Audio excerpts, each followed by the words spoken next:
I was on a par with the creator of the universe there in the dark in the cocktail lounge. I shrunk the universe to a ball exactly 1 light year in diameter. I had it explode. I had it disperse itself again. Ask me a question, any question. How old is the universe? It is 1/2 second old, but that half second has lasted 1 quintillion years so far. Who created it? Nobody created it. It has always been here. What is time? It is a serpent which eats its tail, like this. This is the snake which uncoiled itself long enough to offer Eve the apple, which looked like this. What was the apple which Eve and Adam ate? It was the creator of the universe, and so on. Symbols can be so beautiful sometimes. Listen. The waitress brought me another drink. She wanted to light my hurricane lamp again. I wouldn't let her. Can you see anything in the dark with your sunglasses on? She asked me.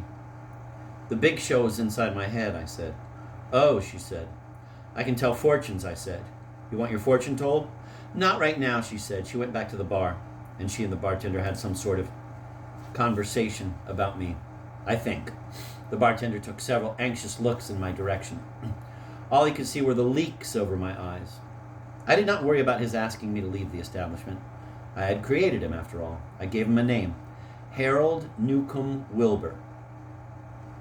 I awarded him the Silver Star, the Bronze Star, the Soldier's Medal, the Good Conduct Medal, and a Purple Heart with 2 oak leaf clusters, which made him the second most decorated veteran in Midland City. I put all his medals under his handkerchiefs in a dresser drawer. He won all those medals in the Second World War, which was staged by robots so that Dwayne Hoover could give a free-willed reaction to such a holocaust. The war was such an extravaganza that there was scarcely a robot anywhere who didn't have a part to play. Harold Newcomb Wilbur got his medals for killing Japanese, who were yellow robots. They were fueled by rice.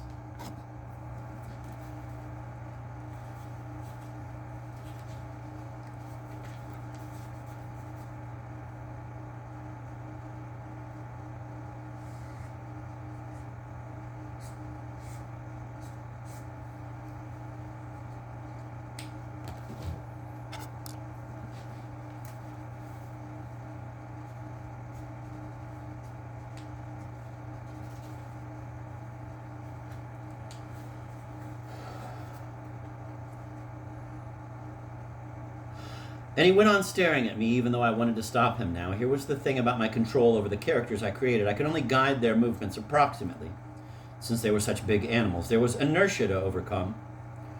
It wasn't as though I was connected to them by steel wires. It was more as though I was connected to them by stale rubber bands.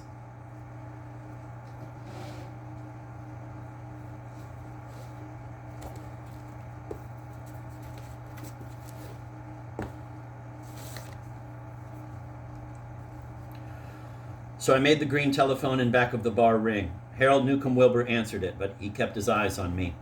I had to think fast about who was on the other end of the telephone. I put the first most decorated veteran in Midland City on the other end. He had a penis 800 miles long and 210 miles in diameter, but practically all of it was in the 4th dimension.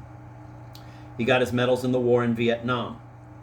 He had also fought yellow robots who ran on rice. Cocktail lounge, said Harold Newcomb Wilbur. Hal, yes? This is Ned Lingaman. I'm busy. Don't hang up. The cops got me down at city jail. They only let me have 1 call, so I called you. Why me? You're the only friend I got left. What they got you in for? They say I killed my baby. And so on.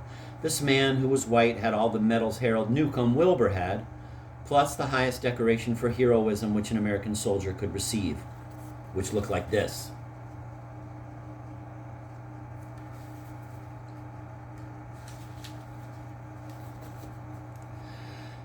He had now also committed the lowest crime which an American could commit, which was to kill his own child. Her name was Cynthia Ann, and she certainly didn't live very long before she was made dead again. She got killed for crying and crying. She wouldn't shut up. First, she drove her 17-year-old mother away with all her demands, and then her father killed her, and so on. As for the fortune I might have told for the waitress, this was it. You will be swindled by termite exterminators and not even know it. You will buy steel-belted radial tires for the front wheels of your car. Your cat will be killed by a motorcyclist named Hedley Thomas. and you will get another cat. Arthur, your brother in Atlanta, will find $11 in a taxi cab. I might have told Bunny Hoover's fortune too. Your father will become extremely ill and you will respond so grotesquely that there will be talk of putting you in the booby hatch too. You will stage scenes in the hospital waiting room telling doctors and nurses that you are to blame for your father's disease. You will blame yourself for trying for so many years to kill him with hatred. You will redirect your hatred. You will hate your mom. And so on. And I had Wayne Hoobler, the black ex-convict, stand bleakly among the garbage cans outside the back door of the inn and examine the currency which had been given to him at the prison gate that morning. He had nothing else to do. He studied the pyramid with the blazing eye on top. He wished he had more information about the pyramid and the eye. There was so much to learn. Wayne didn't even know the earth revolved around the sun. He thought the sun revolved around the earth, because it certainly looked that way. A truck sizzled by on the interstate, seemed to cry out in pain to Wayne, because he read the message on the side of it phonetically. The message told Wayne that the truck was in agony as it hauled things from here to there. This was the message, and Wayne said it out loud.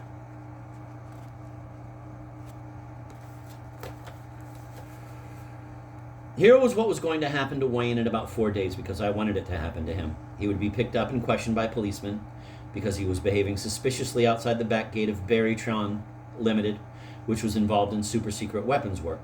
They thought at first that he might be pretending to be stupid and ignorant, that he might, in fact, be a cunning spy for the communists.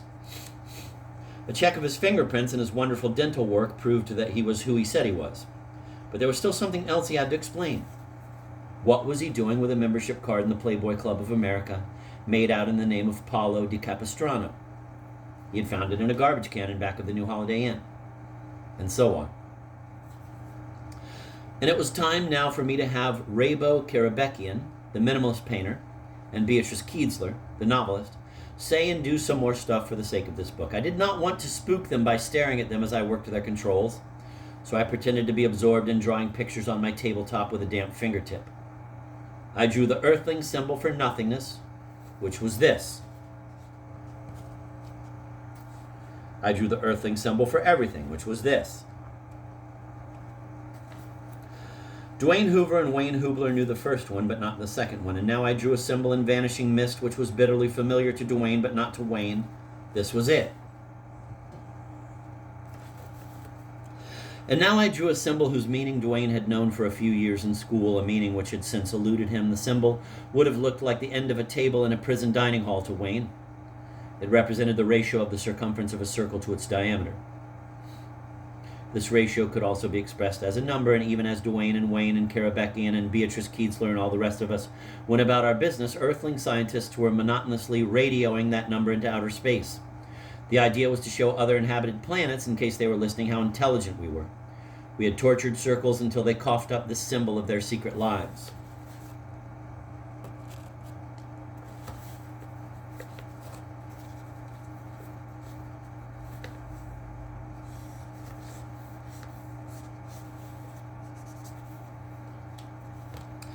And I made an invisible duplicate on my Formica tabletop of a painting by Rabo Karabekian entitled The Temptation of St. Anthony.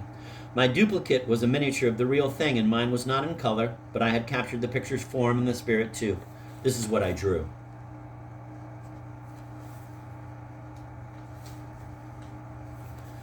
The original was 20 feet wide and 16 feet high. The field was Hawaiian avocado, a green wall paint manufactured by the O'Hare Paint and Varnish Company in Hellertown, Pennsylvania. The vertical stripe was day-glow orange reflecting tape. This was the most expensive piece of art, not counting buildings and tombstones and not counting the statue of Abraham Lincoln in front of the old nigger high school. It was a scandal what the painting cost. It was the first purchase for the permanent collection of the Mildred Berry Memorial Center for the Arts. Fred T. Berry, the chairman of the board of Berrytron Limited, had coughed up $50,000 of his own for the picture. Midland City was outraged. So was I. So was Beatrice Kienzler, but she kept her dismay to herself as she sat at the piano bar with Karabekian. Karabekian, who wore a sweatshirt imprinted with the likeness of Beethoven, knew he was surrounded by people who hated him for getting so much money for so little work. He was amused.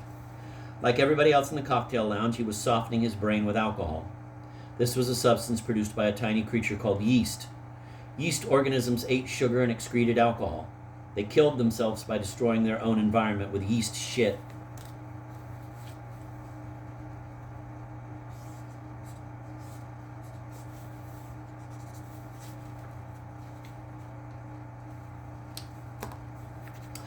Kilgore Trout once wrote a short story which was a dialogue between two pieces of yeast. They were discussing the possible purposes of life as they ate sugar and suffocated in their own excrement. Because of their limited intelligence, they never came close to guessing that they were making champagne. So I had Beatrice Kienzler say to Rabo Karabekian there at the piano bar, "This is a dreadful confession, but I don't even know who St. Anthony was. Who was he, and why should anybody have wanted to tempt him?" "I don't know, and I would hate to find out," said Karabekian. "You have no use for truth," said Beatrice. "You know what truth is," said Karabekian. "It's some crazy thing my neighbor believes. If I want to make friends with him, I ask him what he believes. He tells me and I say, yeah, ain't it the truth?" I had no respect whatsoever for the creative works of either the painter or the novelist. I thought Karabekian with his meaningless pictures had entered into a conspiracy with millionaires to make poor people feel stupid. I thought Beatrice Kienzler had joined hands with other old-fashioned storytellers to make people believe that life had leading characters, minor characters, significant details, insignificant details, that it had lessons to be learned, tests to be passed, and a beginning, a middle, and an end.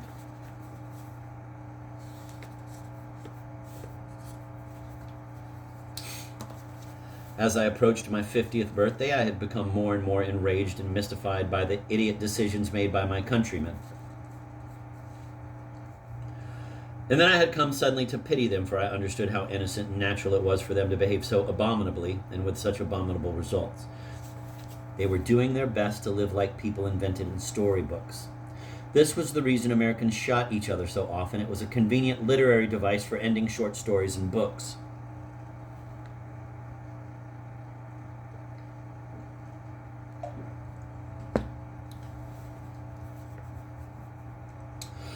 Why were so many Americans treated by their government as though their lives were as disposable as paper facial tissues?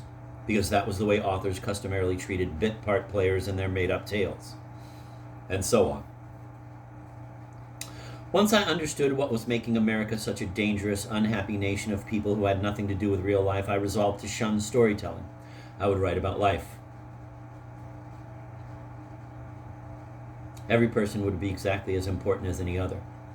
All facts would also be given equal weightiness. Nothing would be left out. Let others bring order to chaos. I would bring chaos to order instead, which I think I have done.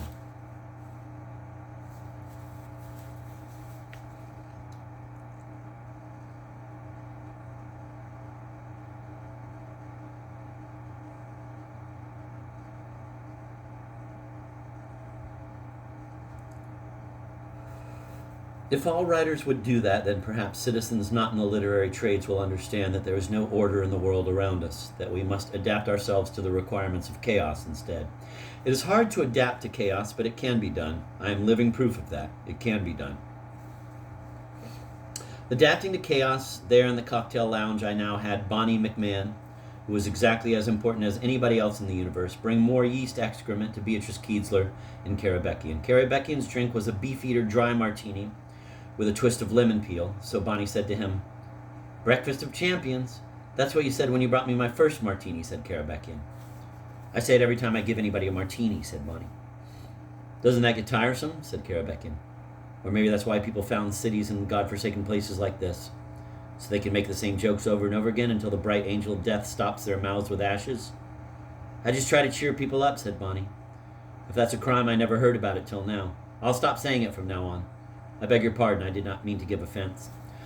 Bonnie detested Karabekian, but she was as sweet as pie to him.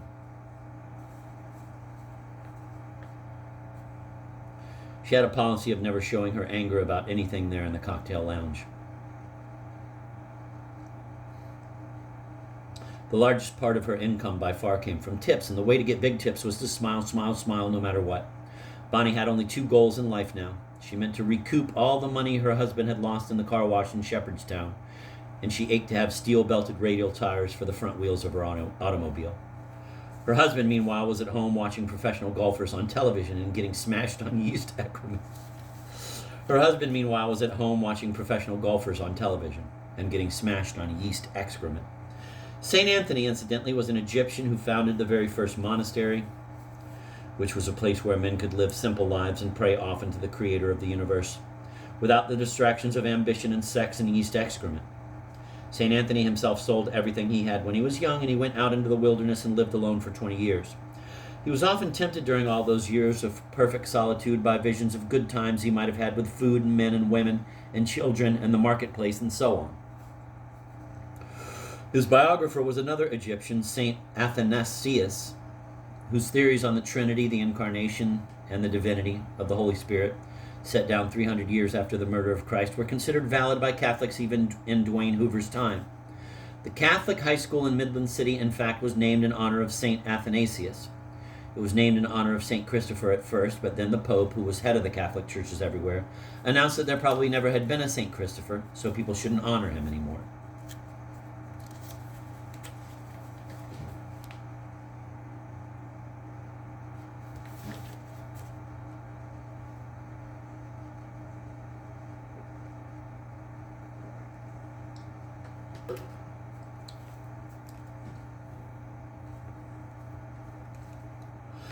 A black male dishwasher stepped out of the kitchen of the inn now for a Pall Mall cigarette and some fresh air. He wore a large button on his sweat-soaked white t-shirt which said this: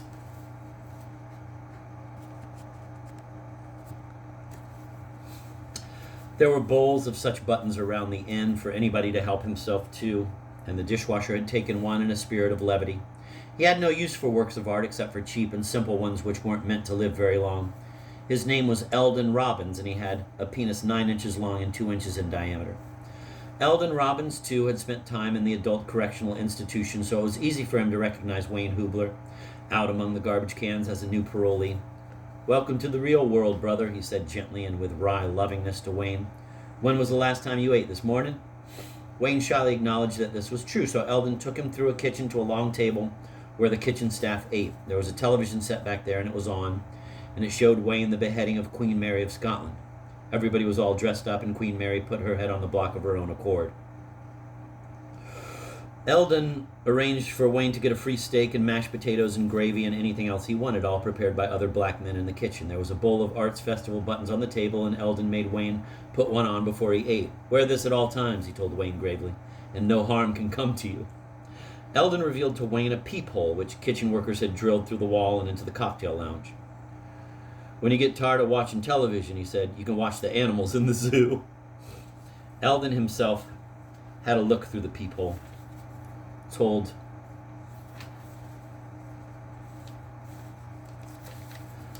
Wayne that there was a man seated at the piano bar who had been paid $50,000 for sticking a piece of yellow tape to a green piece of canvas. He insisted that Wayne take a good look at Karabekian. Wayne obeyed. And Wayne wanted to remove his eye from the peephole after a few seconds because he didn't have nearly enough background information for any sort of understanding of what was going on in the cocktail lounge. The candles puzzled him, for instance. He supposed that the electricity in there had failed and that somebody had gone to change a fuse. Also, he did not know what to make of Bonnie McMahon's costume, which consisted of white cowboy boots and black net stockings with crimson garters plainly showing across several inches of bare thigh, and a tight sequin sort of bathing suit with a puff of pink cotton pinned to its rear. Bonnie's back was to Wayne, so he could not see that she wore octagonal, rimless trifocals and was a horse-faced woman, 42 years old. He could not see either that she was smiling, no matter how insulting Karabekian became. He could read Karabekian's lips, however. He was good at reading lips, as was anyone who spent any time in Shepherdstown. The rule of silence was enforced in the corridors and at meals in Shepherdstown.